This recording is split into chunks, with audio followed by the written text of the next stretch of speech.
कबीरा गर्व ना कीजिए, कबहु न हंसिए कोई।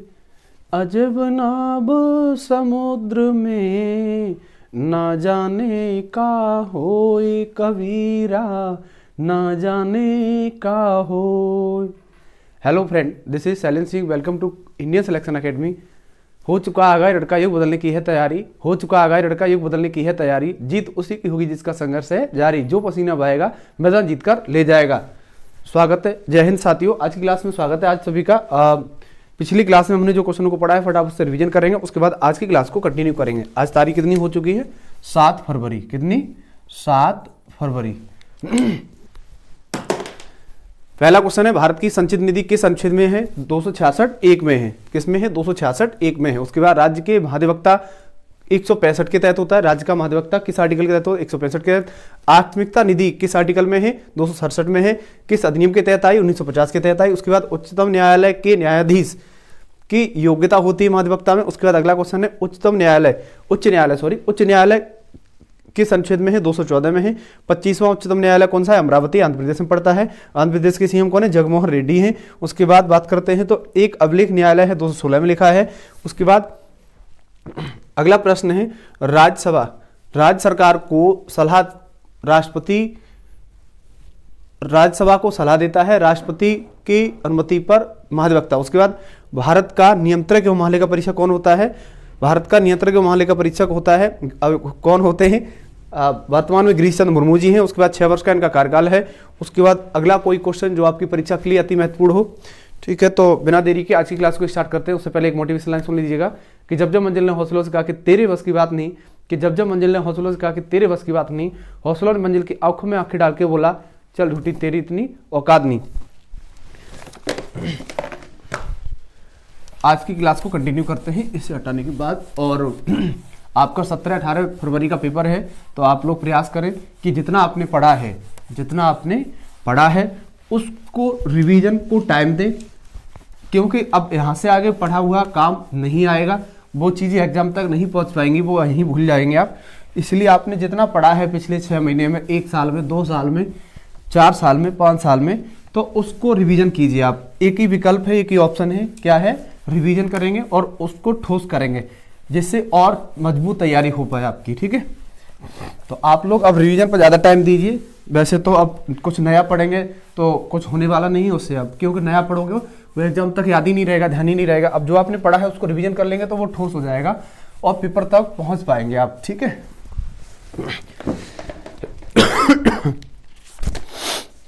उसके बाद आज क्लास को कंटिन्यू करते हैं और आज के क्वेश्चन रहने वाले हैं,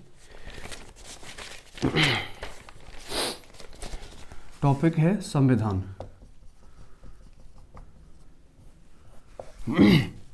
उच्चतम न्यायालय में अगला क्वेश्चन है, सुप्रीम कोर्ट से लेकर के हैं उच्चतम न्यायालय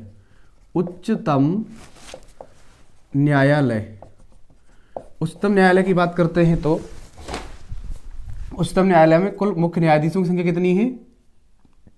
चीफ जस्टिस ऑफ इंडिया यानी सीजेआई कितने हैं वर्तमान में? 31 हैं। वर्तमान में कौन है CJI chief justice of India यानी मुख्य न्यायाधीश? वो है DY चंद्रचूड़। कौन है? DY चंद्रचूड़। ठीक है, DY चंद्रचूड़। पहले कौन थे उच्चतम न्यायालय के, यानी सुप्रीम कोर्ट इंग्लिश में बोलेंगे तो सुप्रीम कोर्ट के वर्तमान में कौन है? DY चंद्रचूड़ हैं। पहले कौन थे? पहले नोट करेंगे फटाफट से। पहले थे HJ कानिया। उसके बाद अगला क्वेश्चन है, उच्चतम न्यायालय की बात करी जाए तो ये एक अभिलेख न्यायालय है। उच्चतम न्यायालय एक अभिलेख न्यायालय है। ये किस अनुच्छेद में लिखा है? तो ये लिखा है आर्टिकल नंबर 129 में। उसके बाद उच्चतम न्यायालय होता है, भारत का एक उच्चतम न्यायालय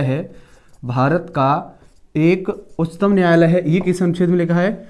तो लिखेंगे एक उच्चतम न्यायालय है भारत का, ये है 124 में। उसके बाद बात करते हैं तो उच्चतम न्यायालय कहाँ पर स्थित है भारत में? तो ये है न्यू दिल्ली में। कहाँ पर है? न्यू दिल्ली में। ठीक है, उसके बाद इसमें सदस्यों की संख्या कितनी है? 31 है। उसके बाद अगला क्वेश्चन है, वर्तमान में उच्चतम न्यायालय 25 है, वो पहले लिखाई दिया है पिछली क्लास में। उच्च न्यायालय कितने हैं? 200। उच्च न्यायालय एक उच्च न्यायालय को न्यायालय में रखा गया है, 214 में लिखा है। उसके बाद केंद्र शासित प्रदेशों में केवल दिल्ली में ही उच्चतम न्यायालय है, इस पॉइंट को नोट करेंगे। केंद्र शासित प्रदेशों में केंद्र शासित प्रदेशों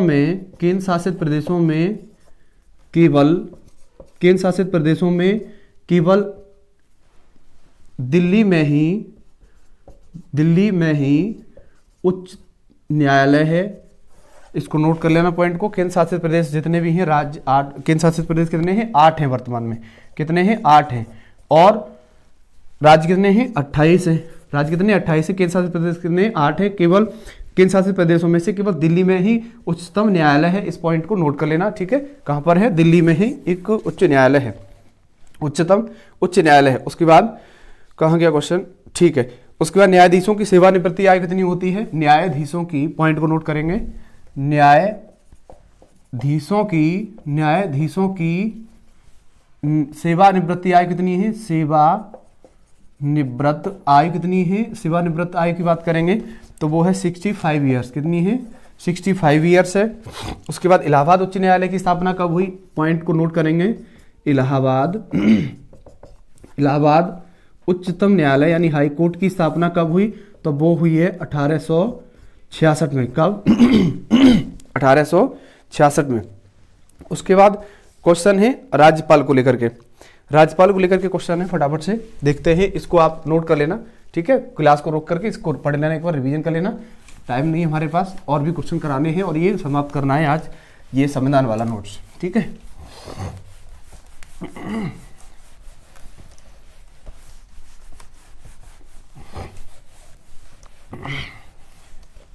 उसके बाद अगला क्वेश्चन है राज्यपाल की नियुक्ति कौन करता है? बात करते हैं राज्यपाल की नियुक्ति कौन करता है? राज्यपाल की नियुक्ति कौन करता है? राज्यपाल की नियुक्ति कौन करता है? वो करते हैं राष्ट्रपति जी। कौन करते हैं? राष्ट्रपति जी, राष्ट्रपति, ठीक है। बात करते हैं राज्यपाल की, तो राज्यपाल किस आर्टिकल के तहत होता है? 155 के तहत होता है। उसके बाद राज्यपाल, अभी यूपी के राज्यपाल कौन है? यूपी के राज्यपाल की बात करेंगे तो यूपी की राज्यपाल हैं श्रीमती आनंदीबेन पटेल। कौन है? श्रीमती आनंदीबेन पटेल, ठीक है। उसके बाद बात करते हैं राजस्थान के राज्यपाल कौन है? राजस्थान के राज्यपाल कौन है? बात करेंगे तो कलराज मिश्र, ठीक है। बात करते हैं राजस्थान की, तो राजस्थान के सीएम कौन है वर्तमान में? भजनलाल शर्मा जी हैं। कितनी सीटें हैं? 200 है, 199 चुनाव हुआ है। उसके बाद अगला क्वेश्चन है राजस्थान की राजधानी कहाँ पर है? जयपुर है, ठीक है। उसके बाद श्रीमती आनंदीबेन पटेल, ये यूपी उत्तर प्रदेश की अभी वर्तमान गवर्नर हैं, राज्यपाल हैं, ठीक है। उसके बाद अगला क्वेश्चन, सीएम कौन है यूपी के? पता है सबको, श्री योगी आदित्यनाथ जी। कौन है? श्री योगी आदित्यनाथ जी है। राष्ट्रपति की बात करते हैं तो राष्ट्रपति कौन है वर्तमान में? द्रौपदी मुर्मू जी हैं। कौन से नंबर की हैं? 15वें नंबर की हैं, ठीक है। उसके बाद अगला क्वेश्चन है यूपी में विधानसभा की सीटें। आइए यूपी की बात करते हैं तो यूपी में विधानसभा की सीटें कितनी हैं? 403 + 1 है। एक एंग्लो इंडियन होता है इसलिए +1 लिखते हैं। टोटल कितनी है? 404 है। अगर बात करते हैं विधान परिषद की सीटें कितनी है यूपी में?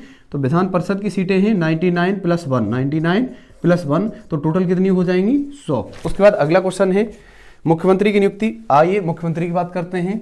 मुख्यमंत्री यानी सीएम, चीफ मिनिस्टर।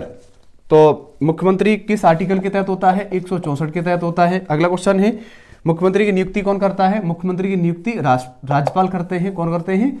राज्यपाल करते हैं। राज्यपाल का एक क्वेश्चन और रह गया है, राज्यपाल की नियुक्ति राष्ट्रपति करता है, लेकिन राज्यपाल को शपथ कौन दिलाता है? राज्यपाल को शपथ कौन दिलाता है? तो वो दिलाते हैं हाई कोर्ट के उसी राज्य के हाई कोर्ट के मुख्य न्यायाधीश। कौन? मुख्य न्यायाधीश, ठीक है। उसके बाद अगला क्वेश्चन है अंतर्राज्यीय परिषद की स्थापना कब हुई? अंतर्राज्यीय परिषद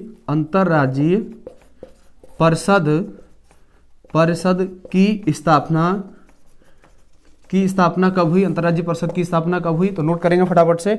ये हुई है 1990 में। कब? 1990 में। उसके बाद अगला क्वेश्चन है, प्रथम योजना आयोग के अध्यक्ष कौन थे? योजना आयोग की बात करेंगे तो योजना आयोग, प्रथम योजना आयोग के अध्यक्ष कौन थे?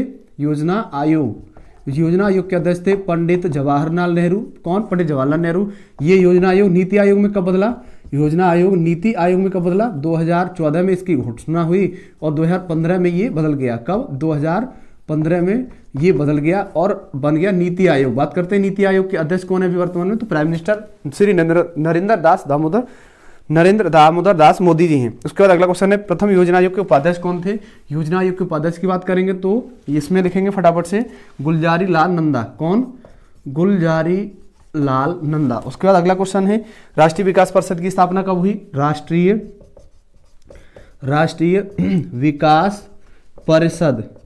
विकास परिषद की स्थापना कब हुई? तो बात करेंगे तो 1952। उसके बाद अगला क्वेश्चन है, वित्त आयोग किस आर्टिकल में है? वित्त आयोग की बात करेंगे तो वित्त आयोग किस आर्टिकल में है? तो 280 में है। उसके बाद अगला क्वेश्चन है, प्रथम वित्त आयोग के अध्यक्ष कौन थे? केसी नियोगी थे। कौन थे? केसी नियोगी थे। वर्तमान में कौन है? वर्तमान में वित्त आयोग अध्यक्ष कौन है? वित्त आयोग के वर्तमान अध्यक्ष कौन है? ये फटाफट से कमेंट में बता दीजिएगा, ये मुझे ध्यान नहीं है। ठीक है। लोक सेवा आयोग की स्थापना कब हुई? लोक सेवा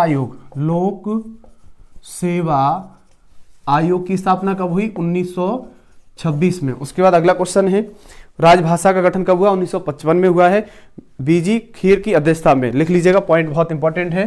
राजभाषा कहाँ? इधर देख लीजिएगा। राजभाषा आयोग का गठन कब हुआ? राजभाषा आयोग का गठन कब हुआ? तो बात करेंगे तो 1955 में। कब? 1955 में। किसकी अध्यक्षता में? बीजी खेर। किसकी? बीजी खेर की अध्यक्षता में। बीजी खेर की इधर देखेंगे, बीजी खेर की अध्यक्षता में राजभाषा आयोग का गठन हुआ है। उसके बाद अगला क्वेश्चन है, झंडा ऊंचा रहे हमारा, ये किसने गाया है? श्यामलाल गुप्ता ने गाया है। ध्यान रखेंगे, यहां पर मैं लिख दे रहा हूं, झंडा ऊंचा रहे हमारा, ये किसने गाया है? तो ये गाया है श्यामजी लाल गुप्ता ने, डॉक्टर श्यामलाल गुप्ता ने। किसने? श्यामलाल गुप्ता ने। उसके बाद अगला क्वेश्चन है, राष्ट्रीय गान और किसने और कब गाया? राष्ट्रीय गान 1911 में गाया गया, कोलकाता अधिवेशन में। ठीक है। किसने गाया? रविन्द्रनाथ टैगोर ने। उसके बाद संविधान में 24 जनवरी 1950 को अपनाया गया। राष्ट्रीय गान और राष्ट्रीय गीत कब अपनाए गए? नोट करेंगे पॉइंट को। 24 जनवरी 1950 को राष्ट्रीय गान और राष्ट्रीय गान संविधान में अपनाए गए। ठीक है। उसके बाद अगला क्वेश्चन है, राष्ट्रीय गीत को सबसे पहले कब गाया गया? किसके द्वारा? नोट करेंगे पॉइंट को। राष्ट्रीय गीत को किसने सबसे पहले गाया? राष्ट्रीय गीत की बात करेंगे तो बंकिम चंद्र चटर्जी। किसने? बंकिम चंद्र चटर्जी ने गाया। कब गाया सबसे पहले? तो ये गाया है 1896 में। कब? 1896 में। ठीक है। उसके बाद 17 लास्ट पेज रह गया है। इस लास्ट पेज को क्या करते हैं, आज ही फिनिश करेंगे, बिल्कुल करेंगे। ऐसे ही मौखिक में बोल दे रहा हूं, कुछ इंपॉर्टेंट क्वेश्चन होंगे तो वो नोट कर लेना आप क्लास को रोक करके, क्योंकि मेरे पास टाइम नहीं है जो मैं यहाँ पर लिख पाऊं।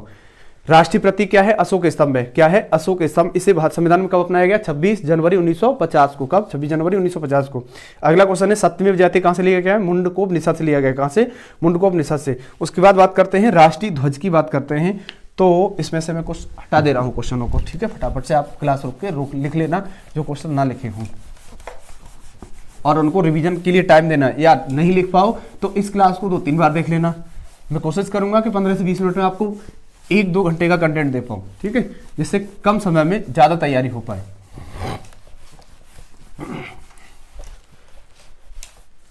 क्योंकि हमें तो एग्जाम निकालने से मतलब है। अगर आप पढ़ने बैठेंगे तो क्या पढ़ना है क्या छोड़ना है, इस ऐसे पढ़ेंगे ना तो आप जरूर सिलेक्शन पा जाएंगे।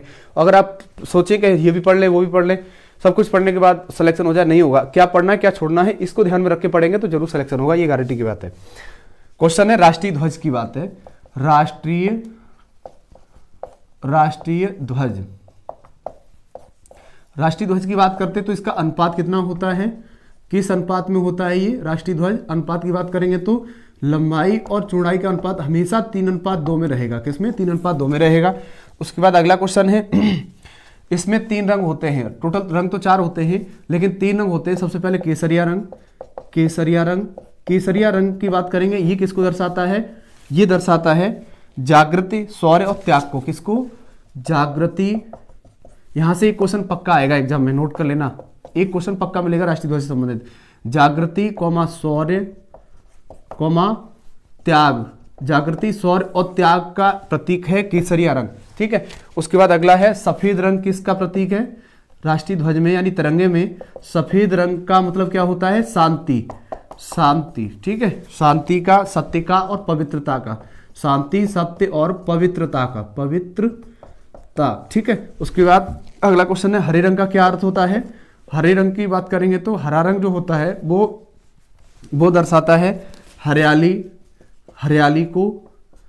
हरियाली को और जीवन समृद्धि का प्रतीक होता है। किसका होता है? जीवन समृद्धि का प्रतीक होता है हरा रंग, ठीक है। केसरिया रंग जागृति शौर्य और त्याग का। उसके बाद सफेद शांति सत्य और पवित्रता। हरे रंग की बात करेंगे तो हरियाली जीवन समृद्धि की का प्रतीक होता है, जीवन समृद्धि का प्रतीक होता है, ठीक है। उसके बाद अगला क्वेश्चन है भारतीय संविधान में राष्ट्रीय ध्वज को प्रारूप कब अपनाया गया? राष्ट्रीय ध्वज का प्रारूप कब अपनाया गया? प्रारूप की बात करेंगे तो 22 जुलाई 1947 को। कब? 22 जुलाई 1947 को। राष्ट्रीय ध्वज को संविधान सभा में किसने प्रस्तुत किया? राष्ट्रीय ध्वज को संविधान सभा में कब प्रस्तुत किया? किसने प्रस्तुत किया? ऐसे लिखेंगे किसने प्रस्तुत किया? पहले सबसे पहले किसने प्रस्तुत किया? तो आंसर लिखेंगे फटाफट से, हंस मेहता ने। किसने? हंस मेहता ने, ठीक है। उसके बाद अगला क्वेश्चन है राष्ट्रीय ध्वज को किस आर्टिकल के तहत फहराया जाता है? राष्ट्रीय ध्वज को किस आर्टिकल के तहत हमें स्वतंत्रता है फहराने की? तो लिखेंगे आर्टिकल नंबर 19A, ठीक है। प्रेस की स्वतंत्रता का भी विवरण 19A आर्टिकल में ही है। उसके बाद वर्तमान में एक क्वेश्चन और लिखेंगे राष्ट्रपति उपराष्ट्रपति और पीएम। राष्ट्रपति उपराष्ट्रपति पीएम के निधन पर राष्ट्रीय ध्वज को कितने दिन के लिए झुका दिया जाता है? तो वर्तमान में बात करेंगे तो 12 दिन के लिए। कितने दिन के लिए? 12 दिन के लिए। और पूर्व अगर राष्ट्रपति उपराष्ट्रपति और प्रधानमंत्री हो तो केवल 7 दिन के लिए राष्ट्रीय ध्वज को झुकाया जाता है, और अगर वर्तमान में होंगे तो 12 दिन के लिए झुकाया जाएगा, ठीक है। ध्यान रखेंगे इस पॉइंट को। अगला क्वेश्चन है प्रसिद्ध झंडा गीत झंडा ऊंचा रहे हमारा किसने गाया है? श्यामलाल गुप्ता ने, यह भी दिखाई दिया। उसके बाद राष्ट्रीय कैलेंडर को कब अपनाया गया? नोट करेंगे पॉइंट को, राष्ट्रीय कैलेंडर को कब अपनाया गया? राष्ट्रीय कैलेंडर को कब अपनाया गया? नोट करेंगे फटाफट से क्वेश्चन को कि द्वंद्व कहां तक पाला जाए, युद्ध कहां तक टाला जाए। कि द्वंद्व कहां तक पाला जाए, युद्ध कहां तक टाला जाए, तू नाड़ा का वंशज फेंक वाला जहां तक जाए। राष्ट्रीय कैलेंडर की बात करेंगे तो राष्ट्रीय कैलेंडर को कब अपनाया गया? तो वो लिखेंगे फटाफट से 22 मार्च 1957 को। 22 मार्च 1957 को संविधान में अपनाया गया। उसके बाद राष्ट्रीय पुष्प क्या है? कमल है। ऐसे ही सीधे सीधे पॉइंट बता दे रहा हूं। राष्ट्रीय पुष्प कमल है, राष्ट्रीय पक्षी मोर है, राष्ट्रीय पशु बाघ है, राष्ट्रीय फल आम है, राष्ट्रीय वृक्ष बरगद है, राष्ट्रीय नदी कौन सी है? गंगा नदी। कब बनी? नोट करेंगे। राष्ट्रीय नदी कौन सी है? तो ये गंगा नदी है। कौन सी है? गंगा नदी है। इसे कब घोषित किया गया? तो 4 नवंबर 2008 को। 4 नवंबर 2008 को इसको घोषित किया गया है राष्ट्रीय नदी। उसके बाद राष्ट्रीय जलीय जीव कौन है? राष्ट्रीय जलीय जीव कौन सा है? राष्ट्रीय जलीय जीव है वो है, राष्ट्रीय जलीय जीव कौन है? गंगा डॉल्फिन। कौन है? गंगा डॉल्फिन है। ये कब घोषित किया गया है इसे? तो 5 अक्टूबर 2009 को, ठीक है। उसके बाद अगला क्वेश्चन है पंचायती राज का शुभारंभ कब हुआ? 2 अक्टूबर 1959 को हुआ है। पंडित जवाहरलाल नेहरू ने आंध्र प्रदेश से किया है। इस पॉइंट को ध्यान रखना। भारत में स्थानीय स्वशासन का जनक किसे कहा जाता है? नोट करेंगे, पॉइंट बहुत इंपॉर्टेंट है। भारत में स्थानीय स्वशासन भारत में स्थानीय स्वशासन का जनक किसे कहा जाता है? तो नोट करेंगे फटाफट से, लॉर्ड रिपेन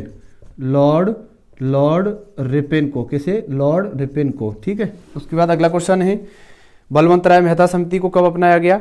पंचायती राज व्यवस्था सुधार हेतु लॉर्ड समितियां हैं। पंचायती राज व्यवस्था सुधार हेतु कुछ समितियां हैं। बलवंत राय मेहता समिति कब अपनाई गई? 1957 को।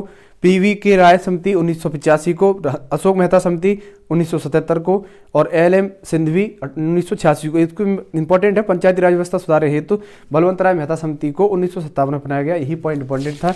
और आज आपका संविधान पूरा समाप्त हो चुका है कि रख हौसला वो मंजर भी आएगा, कि रख हौसला वो मंजर भी आएगा, प्यासे के पास चलकर समुंदर भी आएगा, थक कर ना बैठे मंजिल के मुसाफिर, मंजिल भी मिलेगी और मिलने का मजा भी आएगा। पूरा संविधान हो चुका है। आगे यहाँ से अब जो क्लास स्टार्ट होंगी वो हिंदी को लेकर के होंगी, क्योंकि हिंदी का जो वेटेज है वो 38 या 37 क्वेश्चनों में से वेटेज रहने वाला है। और हम एक ब्रह्मास्त्र क्लास देंगे, कोशिश करेंगे 3 से 4 क्लास में पूरी हिंदी आपकी कवर कराई जाए। तो उसमें से क्या किया जाएगा, उसमें से आपको 4 केवल हिंदी की 4 क्लास मिलेंगी, पूरी हिंदी खत्म। 1-1 घंटे की क्लास हो सकती है, 1.5 घंटे की भी हो सकती है। प्रयास ये है कि टाइम कम है, 17-18 फरवरी का पेपर है और आज तारीख कितनी है? 7 है। तो लगभग हमारे पास दिन कितने हैं? केवल 10 दिन है, 10वें दिन एग्जाम ही है। तो केवल इन 10 दिनों में प्रयास ये रहेगा कि आपको कुछ ना कुछ और बेस्ट दिया जाए, जिससे ये स्कोर को बूस्ट किया जाए, ठीक है। और एक अंतिम लाइन है कि डाली है हरी भरी तो फूल फिर खिलेंगे, डाली है हरी भरी तो फूल फिर खिलेंगे, और जिंदगी अगर कायम है तो कभी फिर मिलेंगे, कभी नहीं कल ही मिलेंगे। तब तक के लिए जय हिंद और वंदे मातरम।